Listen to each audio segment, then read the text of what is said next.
असांजे मुआशरे में इज़त न रहंदी केर हिते जेके वेठा आहिनि आम तर ॻाल्हि करणु चाहियां मुंहिंजो आम नुक़्तो इहो हो त भई जेके ख़ूबियूं जेके सिफ़तूं साईं जे शख़्सियत में मौजूदु हुयूं उहे असांखे अपनाइणु घुरिजनि। नंबर 1।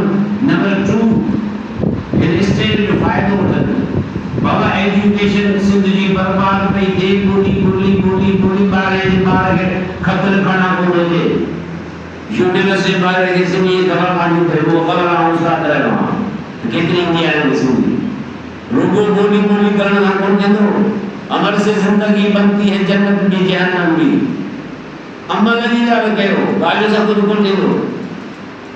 त उते हिन पिंडाल में नौजवान वेठा आहिनि जेके शागिर्द हूंदा, तव्हां सभु असां वालिदेन आहियूं, यकीन तव्हांजा ॿार पढ़ंदा हूंदा स्कूलनि में, के प्राइमरी में हूंदा, के हायर में हूंदा, के यूनिवर्सिटी में हूंदा।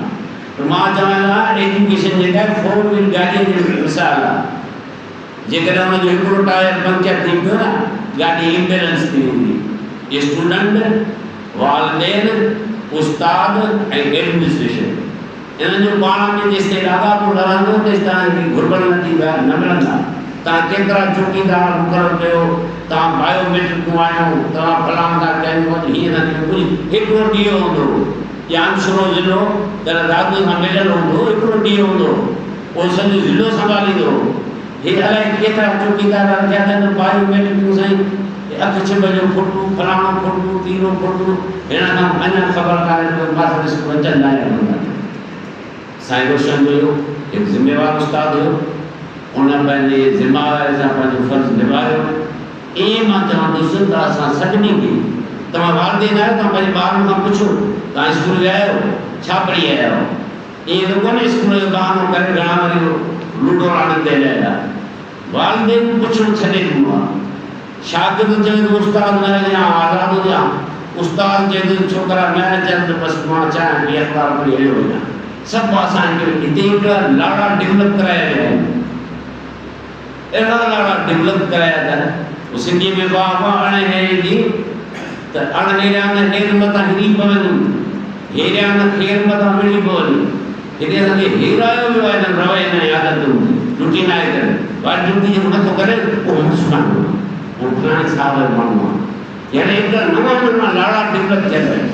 जेको ड्यूटी नथो करे उहो मुस्लमान आहे, जेको ड्यूटी थो करे न उहो निभाए उहो चेक आहे। मूंखे हिकिड़े हूंदी ड्यूटी आहे, नालो हूंदो खां मथां नाराज़ थियो, ऐं सुबुह जो 7 बजे हिते पढ़ंदो पहुचंदो स्कूल। हाई स्कूल खुले था विया, स्कूल जो टाइम ते न विया त यकीन कयो होटल ते चांहि जो कोप पिया। हाणे होटल में विया त ॻोठ जा माण्हू चवनि बाबा इहो मास्तर घर जो कढियल आहे, हे सुबुह जो 7 बजे जी होटल ते वेंदो रहे। अरे बाबा हे मुंहिंजी वफ़ा छुटी, मुंहिंजी फ़र्ज़ शुनासी छुटी, सभु कमु मुंहिंजो छुटो। कि बाबा हे घर जो कहिड़ा आहे माई मानी कान थी हे वीचारो वांगुरु बीठो आहे, या वरी हिकिड़ी गुलाब पेई हूंदुसि। इहा आहे असांजी सिंधी माण्हुनि जी साखी। आउं चवां थो पंहिंजा ॿार पढ़ायो, ॿोली बचायो। ॿोली बचाइण नारायण खां कोन बचंदी, अमल सां बचंदी। जहिड़े नमूने में सन रोशन किरदारु अदा कयो, अहिड़े नमूने असां सभिनी अदीबनि खे, शाइरनि खे, उस्तादनि खे, क़ौमी कारकुननि खे, इन्हनि सभिनी खे पंहिंजो पंहिंजो किरदारु अदा करणो घुरिजे। जेल जे उदाह खे तीली हणो, जेल जे उदाह खे तीली हणो, इल्म जूं ॼाण जूं ॼाचूं खणो, सभई उस्ताद आयो सोजरो, सिंध खे ठाहे ठाहे महिरबानी।